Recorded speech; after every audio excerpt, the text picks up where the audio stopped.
नमस्कार दोस्तों सीजेआई संजीव खन्ना ने एक बार फिर पूर्व सीजेआई डीवाई चंद्रचूड़ के फैसले को पलट दिया है, जहां पर अब मामलों की सुनवाई को लेकर बनाए जाने वाले रोस्टर में बदलाव किया और एक नई व्यवस्था लागू कर दी, जिसके बाद अब लेटर पिटीशन और जनहित याचिकाओं की सुनवाई सीजेआई और 2 सीनियर जजों की अध्यक्षता वाली बेंच करेगी। इस नई व्यवस्था के बाद अब लेटर पिटीशन और पीआईएल के अलावा सामाजिक न्याय, राष्ट्रपति, उपराष्ट्रपति के चुनाव से जुड़े विवाद, सांसदों और विधायकों के चुनाव से जुड़े जैसे मामलों पर सीजेआई की बेंच सुनवाई करेगी और इसके अलावा जस्टिस कांत की अध्यक्षता वाली बेंच चुनाव से जुड़ी याचिकाओं पर सुनवाई करेगी और जस्टिस जेबी पारदेवाला सामान्य दीवानी मामलों के अलावा डायरेक्ट इनडायरेक्ट टैक्स मामलों पर सुनवाई करेंगे। इससे पहले भी पूर्व सीजेआई यूयू ललित 16 बेंच को जनहित याचिकाओं में सुनवाई के लिए अलॉट कर रहे थे, लेकिन सीजेआई चंद्रचूड़ ने इस प्रथा को बंद कर दिया था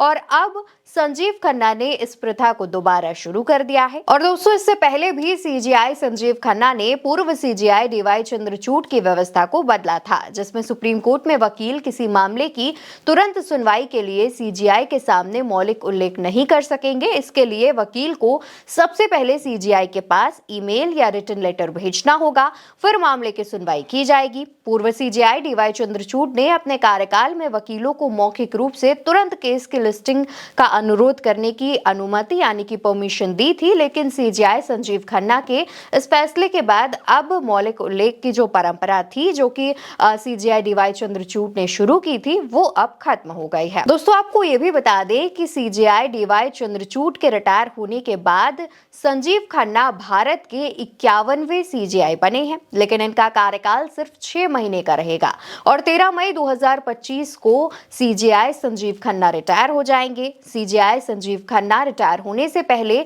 marital rape case, election commission के सदस्यों की अपॉइंटमेंट की प्रोसेस, बिहार जातिगत जनसंख्या की वैधता, सबरीमाला केस के रिव्यू, राजद्रोह की संवैधानिकता जैसे कई बड़े मामलों की सुनवाई करेंगे और उन पर फैसला सुनाएंगे। लेकिन जिस तरीके से सीजेआई संजीव खन्ना जब से सीजेआई बने हैं, वो पूर्व सीजेआई डीवाई चंद्रचूड़ के फैसले पलट रहे हैं, इस पर आपकी क्या राय है वो कमेंट बॉक्स में जरूर बताइएगा।